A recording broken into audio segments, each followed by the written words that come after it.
네.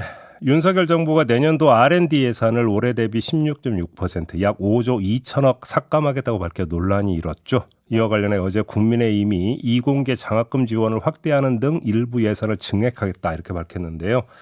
과학계는 어떻게 보고 있는지 전국과학기술노조의 신명호 정책위원장 연결해서 이야기 나눠보겠습니다. 나와 계시죠? 네, 안녕하세요. 네, 이공계 장학금과 대학의 기자재 지원을 늘리겠다. 국민의힘에서 나온 목소리가 이런 건데 어떻게 평가하십니까?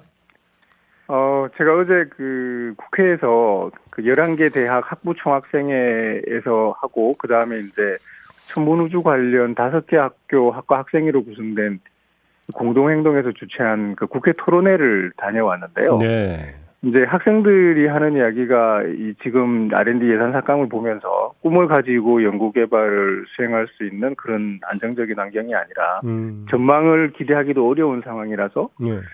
자체 설문조사를 하면 이공계 학부생의 한 80% 정도가 국내 대학원에 진학을 해야 되냐는 고민을 한다고 하고 있습니다. 근데 이게 이 장학금하고 연구기자재 지원으로 이게 해결되는 거냐? 저는 전혀 연관이 없어 보여가지고 연관이 없다. 이해가 안 가는 상황입니다. 일단 여기서부터 얘기를 한번 풀어보죠. 그러니까 R&D 예산 대폭 삭감 이야기가 나온 뒤에 네. 과학계 연구계 쪽에서 좀 어떤 움직임, 어떤 반응이 좀 있었었어요? 일단 다들 황당한 반응이었고, 네. 그래서 주로 이야기한 게 나눠 먹기식, 그 다음에 유사 중복, 관행적 지원 이런 이야기들이 많이 있었습니다. 근데 정작 삭감이 벌어진 거는 거의 일괄적으로 벌어졌다 보니까 지금 우리가 하는 과제가 그런 거에 속하는 거냐 이런 이야기가 있었는데 결국 나온 이야기는 예결위 전체 회의에서 발표한 걸 보면 실제로 거기에 해당하는 건 얼마 되지 않고 기타 아니면은 정책적 판단 이런 애매한 이야기를 하는 게 거의 90% 가까이 넘었거든요. 지금 위원장님이 몸담고 있는 데가 항우연이죠. 네, 저는 항우연에 있습니다. 그럼 항우연도 예산이 많이 삭감이 됐었어요? 많이 삭감됐죠. 얼마나 삭감이 됐었는데요?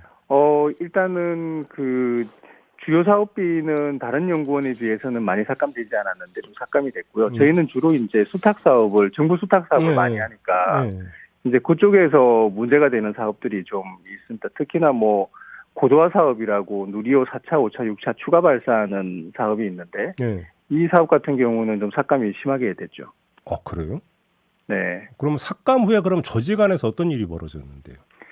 일단은 이게 단연도 사업이다 보니까 이 작년의 예산 수준하고는 좀 그걸 비교하는 건 어렵습니다. 그래서 이 기획된 예산이 있었는데 2023년도에 그게 한 600억 정도 삭감이 됐어요.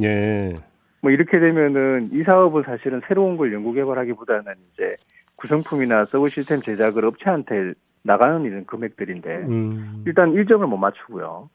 그 일정을 다시 다 새로 맞춰야 되고 조정해야 되고 그다음에 이제 이 연구원 내에서도 담당하는 사람들이 이제 여러 가지 경비들을 한 50% 가까이 줄이는 방식으로 어떻게 될지 모르니까 계획을 완전히 새로 짜고 있는 것 같습니다.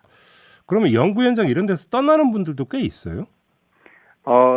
정규직들의 인건비가 지금 삭감된 건 아니기 때문에 그렇지는 않은데 아무래도 이제 젊은 연구자들부터 계속 이런 데 있어야 되냐 아니면 더 많은 대우를 하는 곳이 있으면 그쪽을 선택하려고 하는 거고요.